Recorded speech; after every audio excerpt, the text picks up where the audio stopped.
lanceng Pak ya. Dadi nyong arep diskusi karo sampean yang ngono sing wis ya ahline termasuk ya sawet jaman biyen lah termasuk ahline. Nek nyong kan kaya ngono nembean awam dadi ora paham masalah madu. Nyong istilahnya takon karo jenengan-jenengan dadi men kira-kira engko ya ke depan ke men ana perkembangan peningkatan termasuk engko ngono kualitas lah ya nyong arep takon karo jenengan nyetam ke Pak Nurrahman apa sing tuwa bae nah iki nyong takon misale madu lanceng apa tawon ana sing ireng iki ora? Ada. Nah, lanceng ya ada berarti. Lanceng ya ada. Heeh. Nah, terus nek bisane nek ireng kayak iki anune prosesnya kepriye anune? Itu masalah madu. Kalau warna itu tergantung dari bunganya, Pak.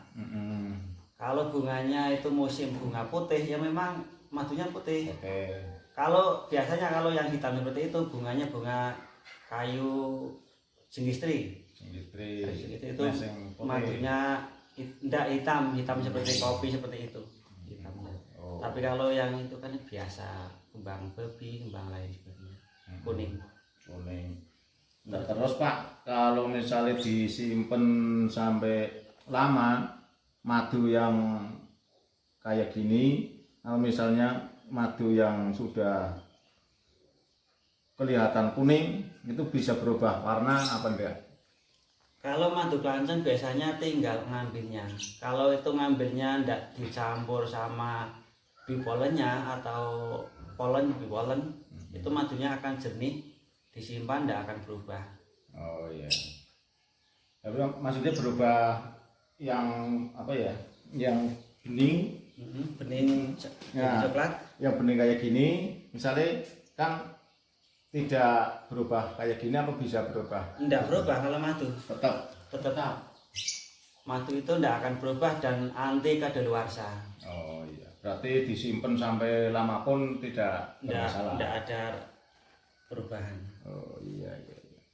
Terus Pak, kadang-kadang kan ada orang yang mau beli dan misalnya beli ini kan dicoba kayak gini. Oh lah ini madunya encer sekali Pak. Ini lah prosesnya gimana menurut jenengan?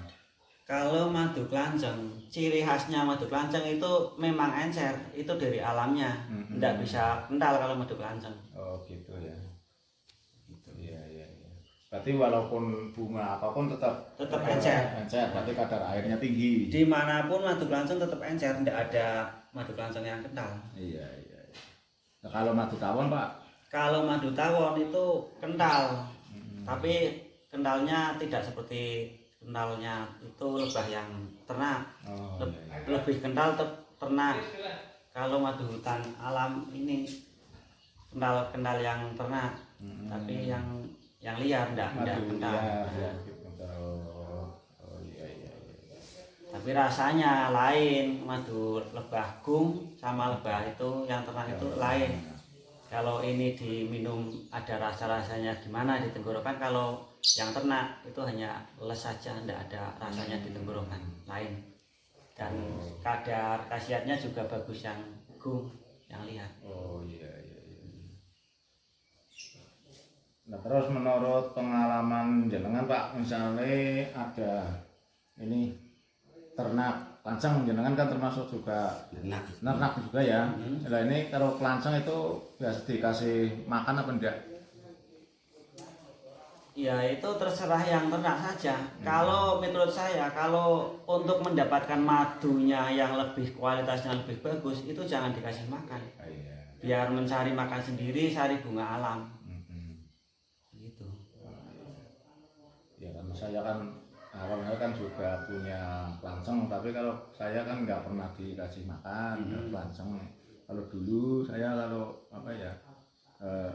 tawon pernah saya dikasih dari dinas, itu memang kalau musim-musim hujan itu memang harus dikasih makan, makanya saya nggak kuat ternak tawon, akhirnya tawon juga. Iya, kalau memang ternak tawon, kalau ndak musim bunga, ndak dikasih makan kan itu otomatis kelaparan, itu akan pindah, pada pindah semua, pada bubar. Oh iya. Oh, ya, berarti intinya kalau yang hitam ya tetap sampai kapanpun tetap Tetap hitam. Pak. Kalau yang begini ya nggak mungkin berubah. Nggak mungkin berubah, hanya itu Karena saring ini bunga. sudah saringannya sudah bersih berarti. Lebah itu kan mencari bunga kan ibaratnya kekuasaan sendiri-sendiri. Misalkan satu pohon dikuasai satu rombongan, satu rumah lebah, itu yang lain tidak akan ikut. Jadi misalkan di sini ada sarang lebah, di sini ada sarang lebah, itu madunya satu lokasi tapi berbeda, beda warna. Misalkan yang satu menghisap bunga jengistri warnanya hitam, yang satu menghisap bunga durian warnanya putih. Jadi tawon itu kalau ibarat manusia sudah menemukan sawah di sini, tidak boleh digarap sawah orang lain. Gitu. Oh, berarti lengganan. Iya. Hubungannya.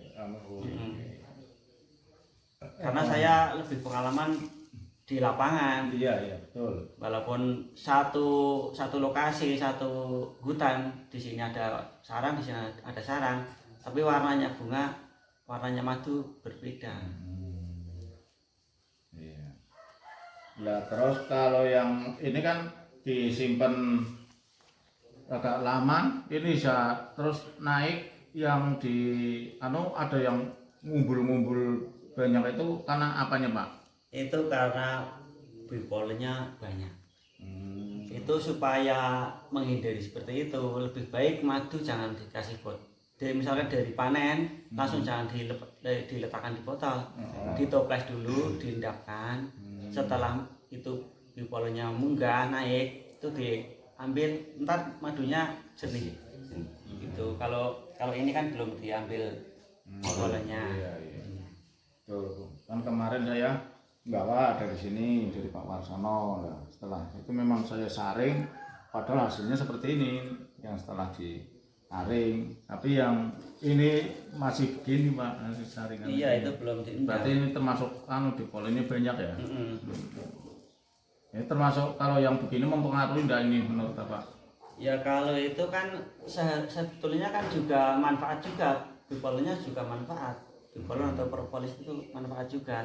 Itu kan biasanya hanya yang minta mau yang beli saja, mau yang jernih atau mau yang campur bipolar gitu. Oh iya. Ya, terus yang kayak gini Pak, ini kadang-kadang pembeli itu kan di ini masih ada sisa-sisa ya yang begini. Nah ini kadang bilang orang-orangnya ini madu kotor yang enggak bersih, terus madu palsu gitu. Ya, jadi kalau, saya kan palsu enggak. Kalau palsu enggak, itu kalau enggak bersih memang enggak bersihnya karena bipolarnya, bukan enggak bersih karena kotoran. Itu sama-sama berkhasiat juga. Oh iya. Iya. Nanti terima kasih Pak, ini saya sudah jelas.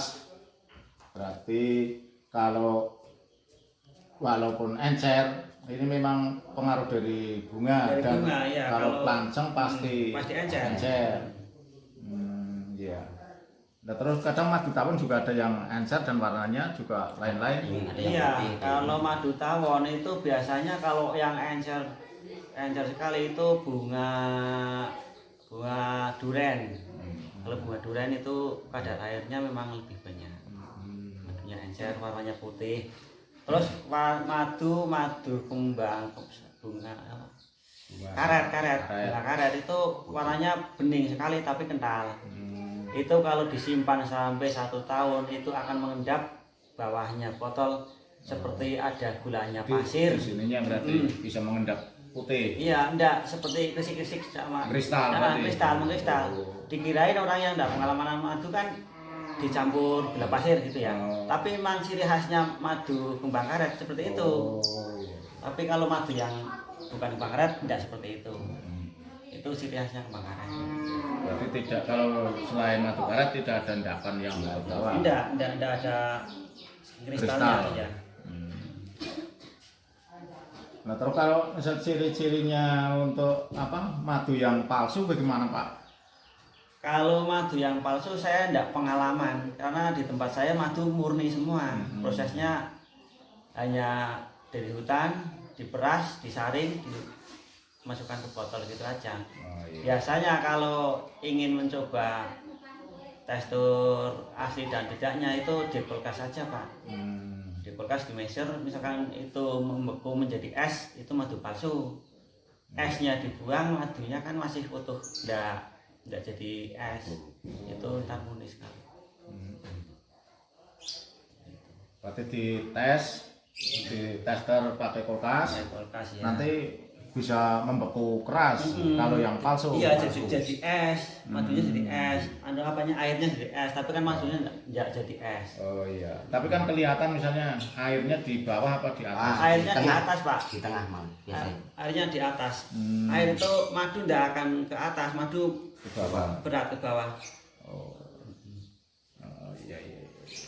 Iya, berarti. Dan aku sarankan kalau bisa sih madu jangan diletakkan di kulkas karena akan mempengaruhi kualitasnya. Juga jangan direbus. Iya. Satu jangan direbus dan jangan di kulkas. Dibiarkan gitu saja. Kalau direbus, bagaimana itu anu? Kalau khasiatnya? direbus ya semakin kental, tapi kan kualitasnya tidak alami sudah. Sodanya juga itunya Iya. tidak khasiat lagi. Oh iya, khasiatnya hilang. Jangan direbus, jangan di kulkas. Dan satu lagi, kalau ingin menyimpan madu kelanceng biar tahan lama, kan madu kelanceng sodanya akan lebih banyak Pak kalau disimpan lebih lama. Biasanya botolnya tutupnya rapat sekali kan pecah.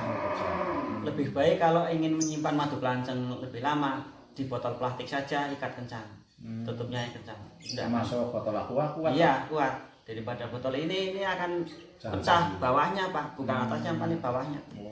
Kalau madu kelanceng. Berarti apa ya, sodanya Sodanya lebih keras. kuat, keras. Oh iya benar. Kadang-kadang dibuka tutupnya Ya, bisa langsung keluar. los. Berarti itu ya memang betul-betul madu asli Pak ya, walaupun itu kan sodanya banyak, bacanya beruluk langsung luas Ya itu naik. memang asli. asli. Oh iya, iya. Kalau ya campur malah enggak seperti itu. Sehingga orang asli malah merusak. Oh, oh ya berarti memang betul-betul kalau yang sodanya tinggi itu termasuk yang asli. Iya. Dan misalnya yang tidak kelanceng yang tidak bersoda ini berarti tidak asli apa? Ya apa asli ya, hubungannya? mungkin asli semua, tapi kan kadar bunganya. Madu kelanceng biasanya kalau disimpan tahan semakin lama itu sodanya akan semakin banyak. Iya, iya, iya. Jadi kalau ingin bagi konsumen yang konsumsi mau disimpan lebih lama, itu jangan di botol beling, lebih baik di botol plastik saja. Plastik misalnya jerigen bisa enggak Pak? Ya bisa, aqua itu aman. Oh iya, iya. Nah ini kadang-kadang kan ada orang yang beli karena sudah dilihat ini ada nempel-nempel di dalam, ini kayak bilang katanya ini madu palsu, madu apa. Nah ini sebetulnya cuma pollen tapi ya. kurang bersih Nyaringannya. proses memerasnya. Perasannya, saringannya lah. Iya. Nyaringnya kurang bersih berarti. Oh iya, iya. Iya berarti ya terima kasih Pak, ini saran panjenengan, karena saya kan ya istilahnya awam lah madu, kalau beli dari petani ya penting kadang-kadang barangnya madu tapi saya belum mengetahui ciri khas yang asli dan yang tidak. Nah ini kan langsung dari jenengan istilahnya petani madu, jadi saya ya sedikit ada masukan lah istilahnya pengalaman, jadi akhirnya ketemu madu yang encer dan yang tidak itu tergantung tekstur bunganya gitu Pak ya, dan warna ini Warna otomatis juga mengikuti tekstur bunga. iya, warna berarti mengikuti tekstur bunganya, dan kalau misalnya yang hitam ya pasti tetap hitam Pak ya. Iya. Tapi kalau yang kuning kayak gini berarti bersih, ya tidak mungkin menjadi Enggak bisa menjadi hitam. Tetap iya. warna itu membawa dari alamnya sih. Iya. Tidak akan berubah. Iya, terima kasih. Padahal benar putih. Oh, iya. Cuma ini ya Nyun Sewu, tolong nanti ke depan barangkali saya ya masih mengikuti beli madu di sini, ya biasanya saya minta yang yang jernih saja. Jadi yang kayak gini ini memang kadang meragukan Pak, meragukan konsumen yang minum. Jadi saya kadang bingung juga JWB lah. Ini ada apa sisa-sisa endapan kayak gini dikirain madu palsu. Kadang katanya ada yang bilang hanya dikasih sarang tawon, terus dikasih air asam. Lah ini apa betul bisa, apa enggak? Tidak bisa. Air asam rasanya ya asam. Di kulkas saja kalau ingin membuktikan di kulkas saja. Iya. Asam ya asam, madu lain rasanya. Iya karena kan ya nyata apa ya Orang banyak yang beli. orang Ya, banyak konsumen yang itu jelas kalau macam-macam. madu di hutan Lebak Barang khususnya di Samendolo Pandegan itu madu tidak ada yang palsu. Entah kalau yang diecerkan di kota-kota itu saya tidak tahu persis. Iya. Ya, terima kasih Pak. Ini berarti tutur kata dari jenengan. Jadi sharing-sharing pendapat. Ya mudah-mudahan nanti madu ke depan ya harganya lebih baik, jadi bisa meningkatkan ekonomi yang panjenengan. Yang penting saya mohon ya ini jagalah kualitasnya, jadi biar jangan sampai istilah mengecewakan pembeli gitu Pak ya. Ya yang jelas yang untuk pelanggan kan supaya enggak kecewa lah. Enggak kecewa Jadi juga. pelanggan enggak kecewa. Jadi biar apa ya ada peningkatan lah, memang betul madu itu ya asli yang asli murni. Ya kiranya sekian Pak. Ya terima kasih ini diskusi